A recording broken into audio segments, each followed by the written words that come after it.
Tak si sadnite, nalejeme si čistého vína, vyložíme karty na stôl. Počúvajte, chcem sa vás opýtať, vy ste tak voľa ako optimista alebo pesimista? A čo tak zhurta? Ja sa vás len pýtam, chcem vedieť, na čom som. Ste tak voľa ako optimista alebo pesimista? A čo sa robia, nejaké zoznamy? Alebo... Chcem vedieť, na čom som. Ste optimista alebo pesimista? Aha. A vy? Čo ja? No ja viem, čo som, ale ja sa pýtam vás. Ste optimista alebo pesimista? Tak poďme. A iná možnosť by nebola? Aká iná možnosť? Filatelista. Filatelista má tiež iba dve možnosti. Filatelista optimista alebo filatelista pesimista. A vy ste optimista alebo pesimista? No tak? Áno. Čo áno? Áno, optimista alebo áno, pesimista? Aj treba aj konkretizovať. Čo ste ma pritisli k múru? Samozrejme. Pri múre sa najrýchlejšie ukáže, či je človek optimista alebo pesimista. Počkajte, čo sa tam môže ukázať pri múre, keď na vás mieria? No, živo si to predstavte, stojíte pri múre, mieria na vás, o chvíľu sa ozve povel páľ a vy čo? Čo by som ja tam robil? Ja to som ja. No, moment, tak ja tam stojím. Oni mieria. Medzi nami múr. Múr! Múr je za vami. Joj, ale to som sa blbo postavil.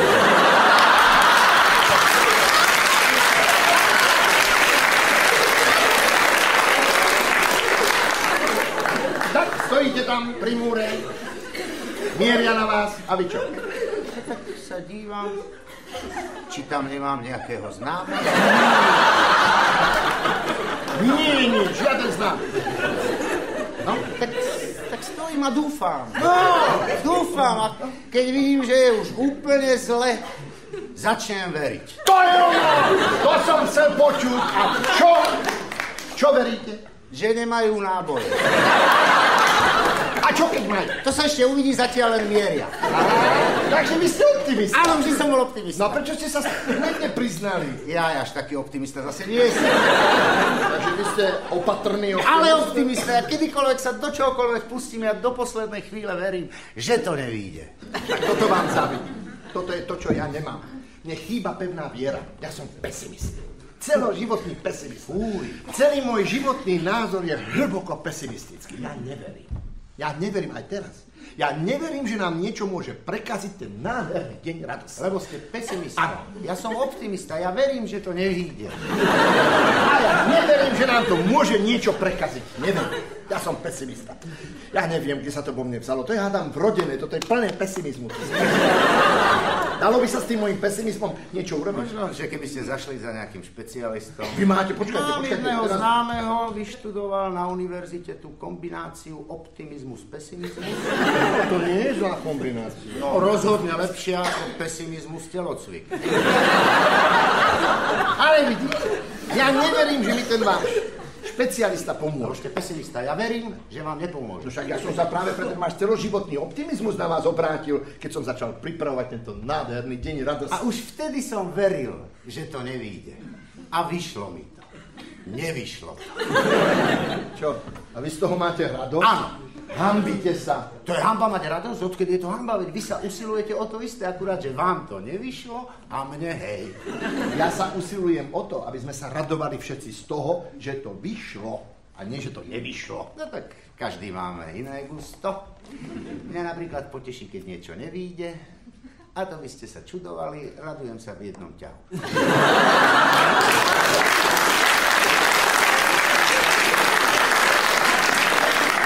No dovolte, ale aký to má zmysel, keď niekomu niečo nevíde?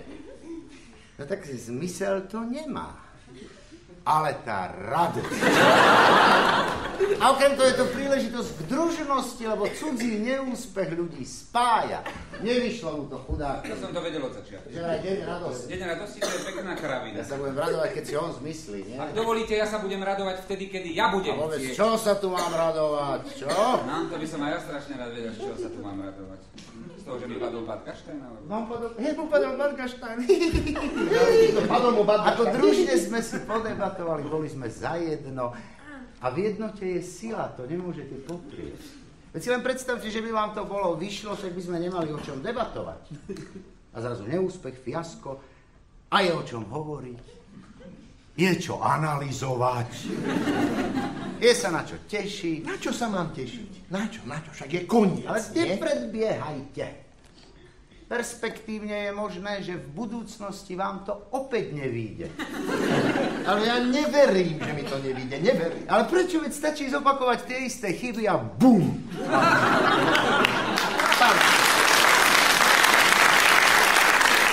Ja som nejakú chybu neurobil. Nie? Nie. A prečo vám to teda nevyšlo? No, to keby som vedel. Všetko do detailov premyslené. Som mal podávať horúci guláš, tam mal papagaj vyťahovať horoskopy, tam sa mala predávať cukrová vata, tam mal byť cieľ orientačných pretekov, všetko do detailov som mal premyslené. Tak áno, ešte som nebol pevne rozhodnutý, či tam okolo Levoči alebo okolo Súče. To je pravda. To som nebol pevne rozhodnutý. Ale kde sa stala chyba? Kde? Akú chybu som urobil? V čom bola tá chyba? V čom?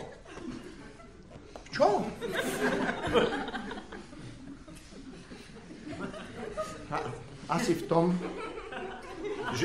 tom, že ma to vôbec napadlo. A taký veselý chlapík to býval. Škoda ho.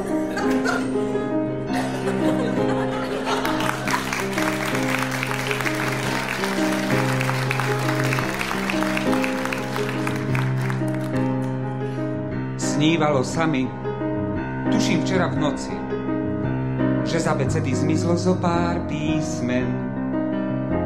Asi ich niekto potiahol. Dnes sa ľudia ulakomia na všetko. Keby tak zmizlo kvé alebo vô, nič vážne by sa nestalo. Abeceda by nestratila svoju tvár. Zmizlo však A a zmizlo Z. A písmenám sa zrútil svet. Ako keď v kalendári chýba december a január. Zoštilizujte obyčajnú vetu, keď abeceda nemá hlavu ani petu. Bez hlavy je dosť ťažko žiť. Bez pety ešte ťažšie. Bezhlavá abeceda padá z nôh. Prekliatý sen o abecede už od včera mi nedá spať. A kým zas budem pod obraz, rád by som skúsil aspoň raz odrezať hlavu, odseknúť petu, prevrtať koleno, pricviknúť prsty. Tým, čo sa na mňa milo usmievali a za chrbtom mi kradli ideály. A teraz každý boží deň som ako abeceda bez písmen.